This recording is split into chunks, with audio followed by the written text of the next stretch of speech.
Assalamualaikum students. In the sequence of online classes conducted by Aligarh Institute of Technology, I am Syed Kazim Hussain Rizvi, your instructor of business communication,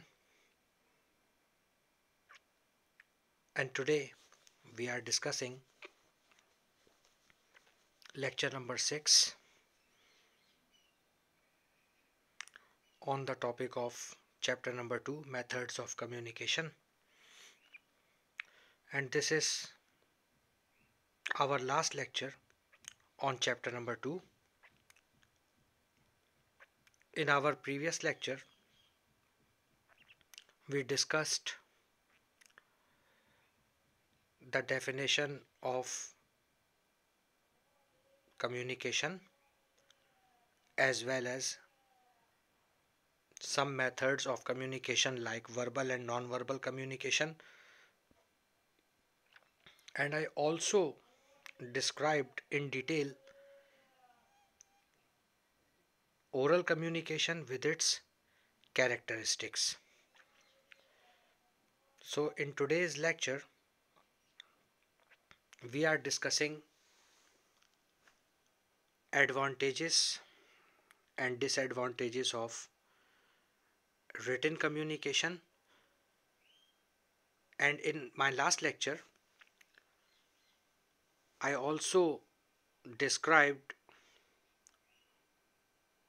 written communication in detail. So in our last class we almost complete the second chapter, and some topics which were remaining in the last lecture I am trying to complete it in this lecture. So let's start with this new lecture. Our first heading is problems, demerits, disadvantages of written communication, यानी मसाइल, खामियां या नुकसानात written communication के। अब यहाँ पर एक चीज़ मैं आपको क्लियर कर दूँ कि ये जो टॉपिक है हमारा रिटन कम्युनिकेशन और इसके एडवांटेजेस और disadvantages, this topic is also very important regarding your final term examination, specially in short question answers.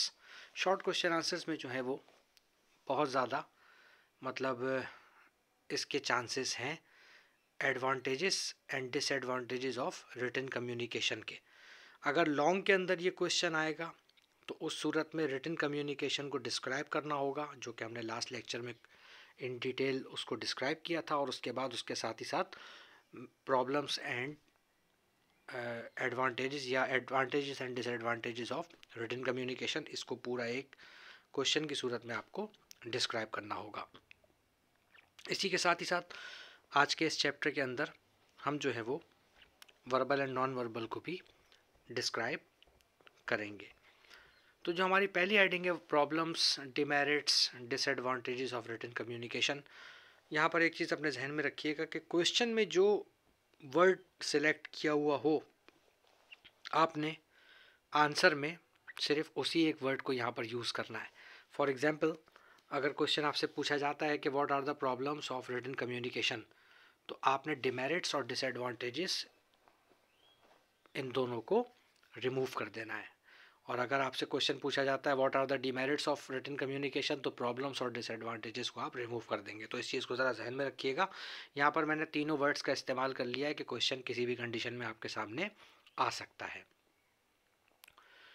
तो problems, demerits, disadvantages of written communication, यानी रिटन कम्युनिकेशन लिखने की गुफ्तगू के मसाइल, उसकी बुराइयाँ या उसकी खामियाँ। First heading is time consuming. Time consuming means वक्त का लगना। In case of writing the message, यानी किसी भी मैसेज को लिखने की सूरत में the factor of time consuming, यानी कि वक्त के लगने की जो पहली कंडीशन है, उसका जो मामला है, in term of preparing the message, जिसमें पहले मैसेज को तैयार करना, and also in term of understanding it, और उसके बाद उसको समझना है। देखें, if I explain this heading, तो ये चीज़ अपने जहन में रखिए कि ओरल कम्युनिकेशन के मुकाबले में रिटन कम्युनिकेशन के अंदर जिस मैसेज को आपने डिलीवर करना है, उस मैसेज को यकीनी तौर पर पहले आप सोचेंगे, उसको सोचने के बाद आप उसको पेपर के ऊपर मेंशन करेंगे, लिखेंगे, और उसके बाद आप उसको समझेंगे। तो वो चीज़ जो वर्बली तौर पर, ज़बानी तौर पर कम वक्त में मुकम्मल की जा सकती थी, मैसेज को कहने वाला शख्स यानी मैसेज को अदा करने वाला शख्स पहले उसको तैयार करेगा, उसके बाद उसको सोचकर लिखेगा, लिखने के बाद उसको पढ़ेगा, एक वक्त इसमें लगेगा। उसके बाद जब ये मैसेज दूसरे शख्स के हाथ में जाएगा, यानी जिस शख्स के लिए इस मैसेज को तैयार किया गया है, तो वो भी पहले इसको पढ़ेगा और उसके बाद फिर इसको समझेगा। तो as compare to oral message या as compare to oral communication, written communication needs a lot of time in term of preparing the message and also in term to understand it। तो ये पहली हेडिंग यहाँ पर time consuming की explanation में, आप इसको मज़ीद बढ़ाकर भी लिख सकते हैं अगर आप ज़रूरी समझे तो। सेकंड हेडिंग जो है हमारे पास, capability to cause greater damage. Capability यानी सलाहियत होना, टू कॉज किसी सबब की बुनियाद पर ग्रेटर डैमेज, ज़्यादा नुकसान पहुंचाने की सूरत में। यानी रिटन कम्युनिकेशन में आसान अल्फाजों में अगर इस हेडिंग को समझा जाए, यानी रिटन कम्युनिकेशन जो है वो as compare to oral message it provides great damage, यानी बड़ा नुकसान जो है वो कर सकती है लिखी हुई गुफ्तगू जो है। अब इसको अगर हेडिंग को डिस्क्राइब किया जाए तो आ हैपहैज़र्डली रिटन नोट, हैपहैज़र्डली यानी बग़ैर सोचे समझे जल्दबाजी के अंदर रिटन नोट, किसी भी नोट को जो आपने लिखा हुआ है, can do much more damage, बहुत ज़्यादा नुकसान पहुंचा सकता है, टू अ बिज़नेस रिलेशनशिप, कारोबारी ताल्लुकात के अंदर, दैन अ केयरलेस रिमार्क, बजाय इसके कि आप अपनी ज़बान से कोई बात को अदा करते हैं। देखिए, बात यहाँ पर वही है कि रिटन कम्युनिकेशन के अंदर अगर किसी चीज़ को आप गलत तरीक़े से बयान कर देते हैं, तो वो फ्यूचर प्रूफ के तौर पर सामने वाला शख्स उस बुनियाद पर आपको नुकसान पहुंचा सकता है कि इन रिटन जो आपके पास से हमारे पास मटेरियल आया है उसमें ये चीज़ें गलत लिखी हुई हैं।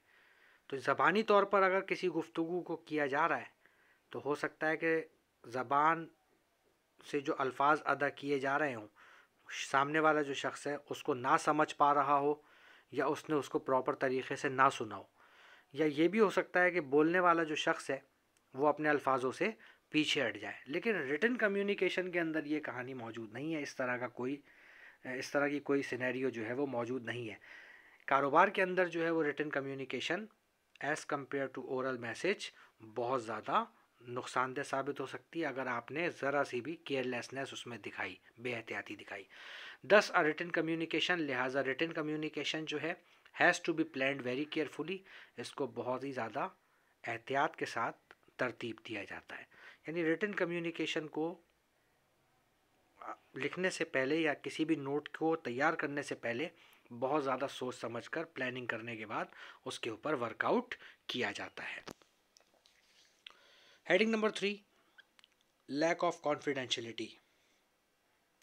लैक का मतलब होता है कमी, कॉन्फिडेंशियलिटी खुफिया या किसी चीज़ को राज में रखना।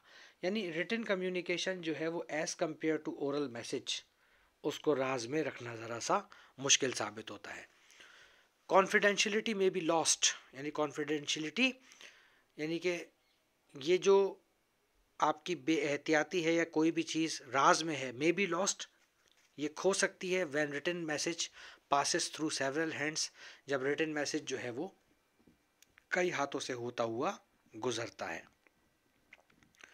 देखें, as compare to oral message, written communication जो है वो किसी भी शख्स के लिए फ्यूचर के तौर पर प्रूफ के लिए इस्तेमाल की जा सकती है। दूसरी बात, जब आप किसी मैसेज को दूसरे शख्स तक पहुंचाते हैं इन रिटन कंडीशन के अंदर, तो ये भी हो सकता है कि वो मैसेज उसके पास ना जाए, उसकी जगह पर किसी और को चला जाए। जैसे कि बाज़ औक़ात SMS या और दूसरी कंडीशंस के अंदर आप रिटन कम्युनिकेशन की सूरत में मैसेज को टाइप करते हैं और टाइप करने के बाद फॉर एग्ज़ाम्पल वो गलत नंबर पर चला जाता है, तो उस सूरत के अंदर उसकी जो कॉन्फिडेंशियलिटी है वो लॉस्ट हो जाती है। या इसको आसान अल्फाजों में मज़ीद अगर एक्सप्लेन किया जाए तो जो भी मैसेज आप रिटन की सूरत में डिलीवर कर रहे हैं वो सबसे पहले यकीनी तौर पर कंपनी ख़ुद उसको चेक कर रही है। आइदर उसका ताल्लुक़ किसी भी टेलीफोन नेटवर्क के साथ कनेक्ट हुआ हो, लेकिन सबसे पहले नंबर पर वो उस रिटन मैसेज को पढ़ने के बाद उस मैसेज को आगे फॉरवर्ड करती हैं। तो confidentiality may be lost when written message passes through several hands. जब कई हाथों से होता हुआ रिटन मैसेज गुजरता है तो वो अपनी खुफिया होने की जो उसकी एबिलिटी है, सलाहियत है, उसको वो खो चुका होता है, यानी उसको आप राज में नहीं रख सकते। Last heading of problems of written communication is reader is unable to see non-verbal clues. It's a very important heading. यानी कि जो पढ़ने वाला शख्स है वो नॉन वर्बल क्लूज यानी कि आसान अल्फाजों में इशारों को नहीं समझ सकता। अनेबल का मतलब होता है इस काबिल ना होना। नॉन वर्बल क्लूज ऐसे इशारे जो कि ज़बानी तौर पर अदा ना किए जाते हों। If you remember, in my last lecture, I thoroughly described non-verbal clues, और in other words we can say that gestures। यानी हमने gestures को जो है वो डिटेल में डिस्क्राइब किया था, जिसमें physical appearance, body impressions, eye contact, ये तमाम चीज़ें शामिल थी। तो रीडर जो पढ़ने वाला शख्स है रिटन कम्युनिकेशन के अंदर इस चीज़ को समझ नहीं सकता। इन रिटन कम्युनिकेशन यानी लिखने वाली गुफ्तगू में रीडर इज़ अनेबल, जो पढ़ने वाला शख्स है रिटन कम्युनिकेशन को, वो इस काबिल नहीं है टू सी फेस एक्सप्रेशन, कि वो सामने वाले शख्स के चेहरे के तासुरात को देख सके, and other non verbal clues, और इसी के साथ ही साथ वो दूसरे तमाम इशारे जो कि नॉन वर्बल क्लूज में आम तौर पर किए जाते हैं। The main disadvantage of written communication, जो एक बुनियादी नुकसान है लिख कर गुफ्तगू करने का, is if the reader does not understand the meaning of writing. वो क्या है कि अगर पढ़ने वाला शख्स लिखने वाले शख्स की बात को ना समझ सके, so he can not ask the question at the same time, तो वो फौरी तौर पर उससे सवाल पूछकर उस कॉन्सेप्ट को क्लियर नहीं कर सकता। लेकिन बाज़ औक़ात ऐसा होता है कि फेस टू फेस डिस्कशन में या वर्बल कम्युनिकेशन में आपने अंदाज़ा लगाया होगा, कुछ लोग अल्फाजों के साथ ही साथ अपने जिस्म के मुख्तलिफ़ हिस्सों को इशारों के तौर पर भी इस्तेमाल करते हैं। जैसे फॉर एग्ज़ाम्पल किसी से आपकी गुफ्तगू चल रही है तो आपने उसमें अल्फाज अदा किए मुझे नहीं मालूम, तो उसके साथ ही साथ आपने दोनों कंधे अपने ऊपर कर दिए। या बाज़ लोगों की आदत होती है कि वो अपने अल्फाजों के साथ अपने हाथों को मूव करते हैं, जैसे कम हेयर, तो यहाँ आने के लिए आप आमतौर पे हाथ से भी इशारा करते हैं। तो रिटन कम्युनिकेशन के अंदर जो है वो पढ़ने वाला जो शख्स है वो आपके फेस एक्सप्रेशंस को और बॉडी इंप्रेशंस को नोटिस नहीं कर सकता। ये एक बहुत बड़ा नुकसान है। दूसरा बुनियादी नुकसान क्या है कि वर्बल कम्युनिकेशन के अंदर या फेस टू फेस डिस्कशन के अंदर अगर कोई बात आपकी समझ में नहीं आती तो आप फौरी तौर पर सवाल को सामने वाले तक पहुंचा देते हैं ताकि वो आपके इस कॉन्सेप्ट को क्लियर कर सके और फिर अपनी बात को कंटिन्यू कर सके। लेकिन रिटन कम्युनिकेशन में ऐसा कोई मामला मौजूद नहीं है। फॉर एग्जाम्पल, ये हमारी ऑनलाइन क्लासेस चल रही है। Let us suppose in this online classes अगर मैं किसी लेक्चर को इन रिटन आपके सामने लिख कर बयान कर रहा हूँ और उसको मैं फर्दर एक्सप्लेन भी कर रहा हूँ, लेकिन क्योंकि फेस टू फेस डिस्कशन हमारी और आपकी नहीं हो रही, तो अगर आपके जहन में कोई भी ऐसा सवाल है तो वो आप मुझसे चैट के सेक्शन में पूछते हैं और फिर मैं उसका, अगर मैं फौरी तौर पर अवेलेबल हूँ तो जवाब दूंगा, वरना जब भी मैं ऑनलाइन हूँगा तब मैं उसका जवाब दूंगा। लेकिन फेस टू फेस डिस्कशन के अंदर ये चीज़ मौजूद नहीं है। फेस टू फेस डिस्कशन के अंदर, क्लास के अंदर फॉर एग्जांपल हमारी फिजिकल क्लासेस चल रही हैं, मैं अपने लेक्चर को डिलीवर कर रहा हूँ और आप उसको समझ रहे हैं। During the lecture if you don't understand my point, अगर आप मेरे पॉइंट को नहीं समझ पाते हैं, नहीं समझते हैं, तो फौरी तौर पर आप अपने सवाल को बुलंद करते हैं। मैं आपके सवाल को, इस कॉन्सेप्ट को क्लियर करूंगा, उसके बाद अपनी बात को कंटिन्यू करूंगा। तो ये एक बहुत बड़ा नुकसान है रिटन कम्युनिकेशन का, कि इसके अंदर जो लिखने वाला शख्स है वो क्योंकि आपके सामने मौजूद नहीं है, इसलिए अगर कोई बात आपको समझ में नहीं आती तो आप उससे फौरी तौर पर सवाल नहीं कर सकते। तो ये 4 पॉइंट्स जो थे हमारे, these are the 4 major points of disadvantages of written communication, which is also very important in short question answers. Our next important heading is merits, importance, benefits of written communication, यानी कि फ़वाइद, उसकी अहमियत या उसकी अच्छाइयाँ written communication की, लिख के गुफ्तगू करने की। There are so many advantages of written communication, बहुत सारे फ़वाइद हैं रिटन कम्युनिकेशन के, यानी लिख कर गुफ्तगू करने के। Some of them are given below, जिसमें से चंद एक नीचे दर्ज किए जा रहे हैं। Number 1, permanent. परमानेंट माने मुस्तकिल, regular. Written communication is the safe way of communication. It means that among all the methods of communication, written communication is the most suitable and safe way of communication। यानी जितने भी methods गुफ्तगू के अपनाए जाते हैं उसमें लिख कर गुफ्तगू करना सबसे ज़्यादा महफूज तरीन तरीक़ा है। Once you write something on paper, एक मरतबा जिस चीज़ को आप कागज़ पर लिख लेते हैं, डेट थिंग इज़ सेव्ड, वो चीज़ महफूज हो जाती है फॉर फ्यूचर रेफरेंस, मुस्तकबिल में किसी भी हवाले से आपके रेफरेंस के तौर पर। ऑल द इम्पॉर्टेंट मैटर्स, तमाम ज़रूरी मामलात, लाइक जॉब कंडीशंस, जैसे जॉब की कंडीशंस हैं, एंड मेमोरेंडम्स या फिर memos, only in a written form, इन्हें हमेशा लिख कर ही बयान किया जाता है। देखें ये जो पहली हेडिंग है ये बहुत ही ज़्यादा मतलब इम्पॉर्टेंट है। ये जो लेक्चर मेरा आपके सामने मौजूद है, लेट अस सपोज, ठीक है, ये लेक्चर अगर बिलफर्ज आपकी समझ में नहीं आता तो ये इन रिटन आपके पास मेरा लेक्चर महफूज है। आप आज नहीं तो कल, कल नहीं तो परसों इस लेक्चर को दोबारा खोलकर पढ़ सकते हैं, समझ सकते हैं कि सर ने क्या अल्फाज अदा किए थे।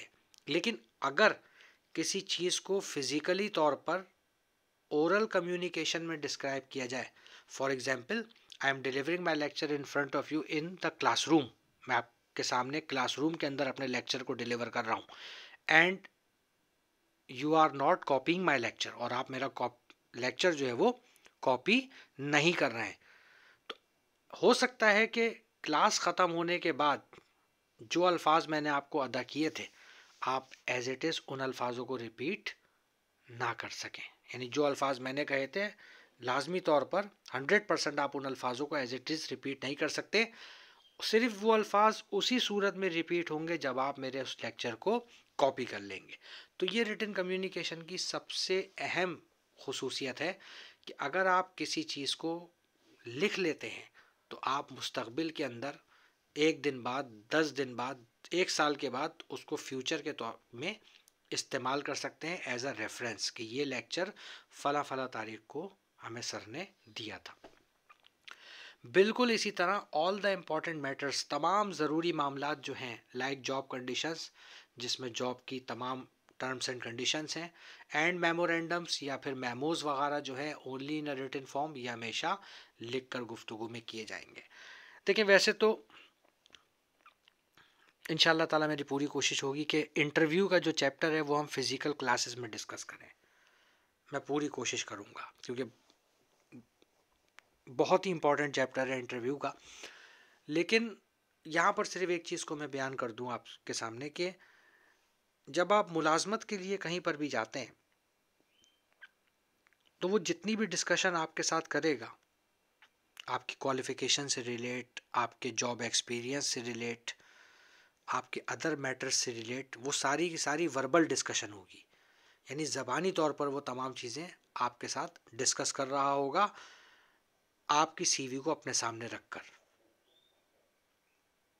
लेकिन जहाँ पर जॉब कंडीशंस की बात आएगी, यानी एक कंपनी के हवाले से कोई जॉब है, ऑफिस के हवाले से कोई जॉब है, इंस्टीट्यूट के हवाले से कोई जॉब है, तो जहाँ जॉब कंडीशंस की बात आएगी कि जॉब की टाइमिंग हमारी यहाँ से यहाँ तक होगी, हम आपको इतनी सैलरी देंगे, हमारे पास ये लिबास जो है वो आप पहन कर आएंगे, या वीक में इतने दिन आपको आना होगा और इतने दिन आपकी छुट्टी होगी, ये तमाम मामलात कंपनी आपके साथ जो तय करेगी या ऑफिस जो तय करेगा, that must be in the written condition. वो हमेशा लिखने वाले हालात के अंदर उन मामलात को आपके सामने रखा जाएगा, ताकि आप तमाम चीज़ों को पढ़ने के बाद फिर उस पेपर के ऊपर साइन करें, ताकि इन द फ्यूचर आप किसी बात से पीछे ना हट सकें। बिलफर्स किसी मामले में आपके साथ उनकी बात नहीं बनती, तो अगर आप उनके साथ कोई बात करते हैं कि आपने तो हमें ये टाइम बताया था और ये टाइम नहीं, यहाँ तक आप हमें बिठाते हैं, या ये आप हमें सैलरी देते हैं,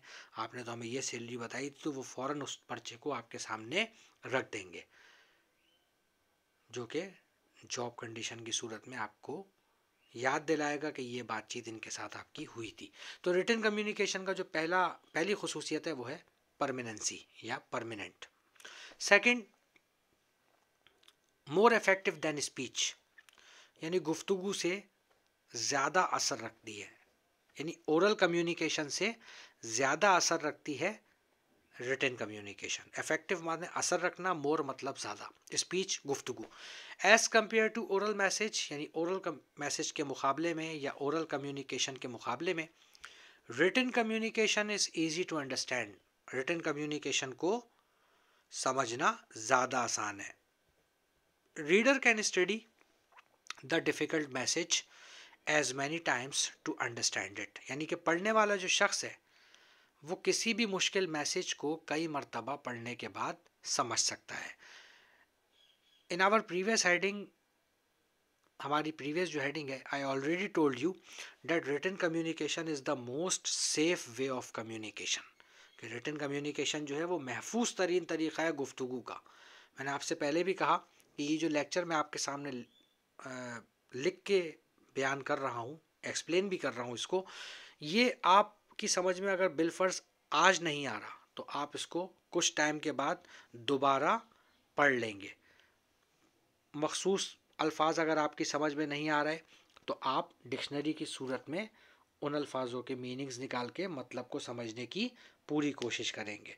तो रिटन कम्युनिकेशन जो है वो इस लिहाज से भी बहुत ज़्यादा महफूज है कि अगर बिलफर्ज वक्ती तौर पर अगर आपको कोई बात समझ में नहीं आती तो आप इन द फ्यूचर उस बात को दोबारा पढ़ने के बाद समझ सकते हैं आसानी के साथ, जब तक उसके प्रॉपर मीनिंग्स आपके सामने ना आ जाए। Heading number 3, lack of audibility. Audible का मतलब होता है सुनाई देना, लैक का मतलब होता है कमी, यानी कि ओरल कम्युनिकेशन का ये एक नुकसान है कि लैक ऑफ ऑडिबिलिटी की हो सकता है कि उसको सुनाई देने में कमी हो गई हो। इन ओरल कम्युनिकेशन यानी ज़बानी गुफ्तगू में देयर इज़ अ पॉसिबिलिटी, ये बहुत ज़्यादा इम्कानात हैं, चांसेस हैं डेट वॉइस में नॉट हर्ड प्रॉपरली, कि आवाज़ जो है वो प्रॉपर तरीके से यानी सही तरीके से ना सुनी गई हो, और द लैंग्वेज या फिर वो ज़बान which is used to deliver speech, यानी कि जो कि किसी भी तकरीर को, किसी भी गुफ्तगू को करने के लिए इस्तेमाल की गई हो, इज़ एम्बिगुअस, वो ना समझ में आने वाली हो, अनअंडरस्टैंडेबल हो। These possibilities can be removed in written communication. इन तमाम इम्कानात को ख़त्म किया जा सकता है या मिटाया जा सकता है written communication के अंदर. देखें, इस हेडिंग को इस तरह से भी एक्सप्लेन किया जा सकता है कि फॉर एग्जांपल क्लास में मैं लेक्चर डिलीवर कर रहा हूँ. क्लास में 50 to 60 students on the spot present हैं, मौजूद हैं. हो सकता है कि पंखे की आवाज़ों की वजह से या आउटसाइडर के किसी शोर की वजह से मे बी पॉसिबल आवाज़ मेरी आप तक सही तरीके से ना पहुंच रही हो, या जो ज़बान में इस्तेमाल कर रहा हूँ हो सकता है उसमें मैं मुश्किल अल्फाजों का इस्तेमाल कर रहा हूँ जो कि आपकी समझ में आसानी के साथ ना आ रहे हों. जैसे कि मिसाल के तौर पर आमतौर पर इंग्लिश लैंग्वेज की क्लासेस में या इंग्लिश के लेक्चर्स के दौरान इंग्लिश के जो टीचर्स होते हैं वो मुश्किल अल्फाजों का सहारा लेते हैं जो कि फौरी तौर पर स्टूडेंट की समझ में नहीं आते और बात उसके सर के ऊपर से गुजर जाती है. लेकिन रिटन कम्युनिकेशन के अंदर इन पॉसिबिलिटीज़ को रिमूव कर दिया जाता है. फॉर एग्जांपल क्लास में अगर शोर शराबा हो भी रहा है फॉर एग्जांपल, या आउटसाइड थर्ड पार्टी जो है वो किसी शोर की आवाज़ आ रही है उनकी जानिब से, लेकिन अगर लेक्चर को बोर्ड के ऊपर मेंशन किया जा रहा है, लिखा जा रहा है, तो पूरी क्लास में जितने भी स्टूडेंट्स हैं वो आसानी के साथ उस बोर्ड के ऊपर जो लिखा हुआ मटेरियल है उसको कॉपी कर सकते हैं और बाद में उसको टीचर के साथ बैठकर समझ सकते हैं, उसको पढ़ सकते हैं. तो ये रिटन कम्युनिकेशन की एक बहुत बड़ी खुसूसियत है कि अगर ज़बान के अंदर मुश्किल अल्फाजों का इस्तेमाल किया जा रहा होगा तो by the help of dictionary you can easily understand the meanings of that ambiguous words. उन मुश्किल अल्फाजों को आप आसानी के साथ मतलब के सूरत में डिक्शनरी की मदद से निकाल कर समझ सकते हैं. या अगर आवाज़ सही नहीं आ रही तो रिटन कम्युनिकेशन में लिख कर उस चीज़ को प्रॉपर तरीके से डिस्क्राइब किया जा सकता है. It can be composed in advance. Fourth advantage जो हमारे पास है रिटन कम्युनिकेशन का वो है it can be composed in advance, यानी इसको पहले से ही तैयार किया जा सकता है. One of the great advantage among the other advantages of written communication, यानी कि जितने भी अहम फ़वाइद रिटन कम्युनिकेशन के हैं उसमें जो सबसे अहम जो इसका फ़ायदा है, सबसे अहम जो खसूसियत है वो क्या है, that you can compose the message in advance, कि आप किसी भी मैसेज को पहले से ही तैयार कर सकते हैं.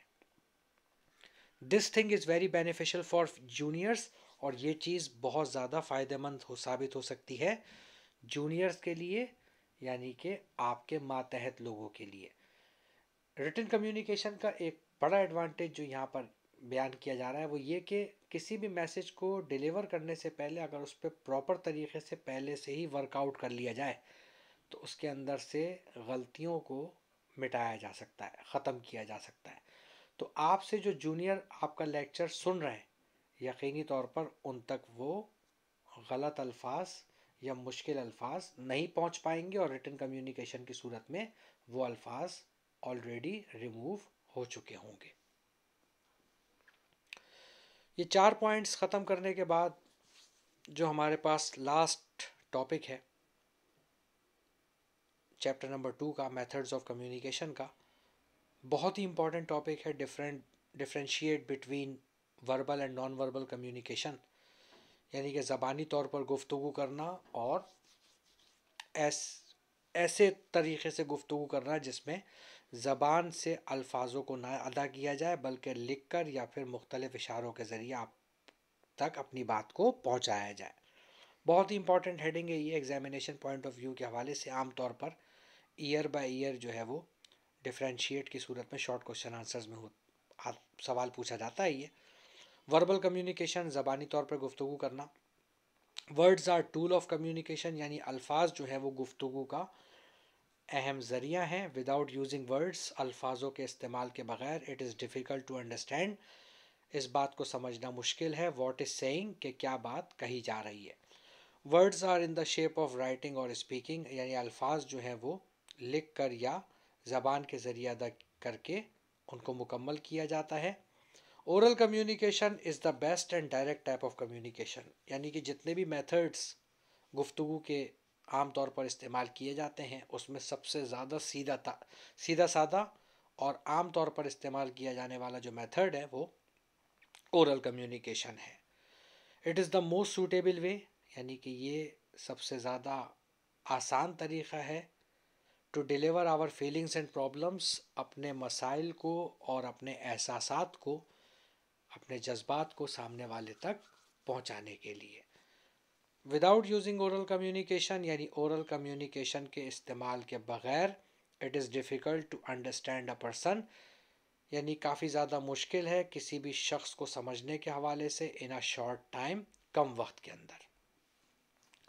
यानी जब मैंने आपको लास्ट लेक्चर में ओरल कम्युनिकेशन को डिस्क्राइब किया था मैंने अपने लास्ट लेक्चर में, तो आपके जहन में होगा मैंने बताया था कि किसी भी शख्स को समझने के हवाले से एक मुख्तसर सी जो मुलाकात है वो काफ़ी ज़्यादा अहम साबित हो सकती है in the condition of oral communication. लेकिन वो मुलाकात ओरल कम्युनिकेशन की सूरत में हो, और in other words we can say that the face to face discussion is the most common method to understand a person in a short time. Face to face discussion यानी कि चेहरे के सामने चेहरा लाकर अल्फाजों को अदा करना। तो ये चीज़ जो है वो बहुत ज़्यादा अहमियत की हामिल है वर्बल कम्युनिकेशन में, कि ओरल कम्युनिकेशन किसी भी शख्स को समझने के लिए बहुत ज़्यादा ज़रूरी है। Second heading, non verbal communication.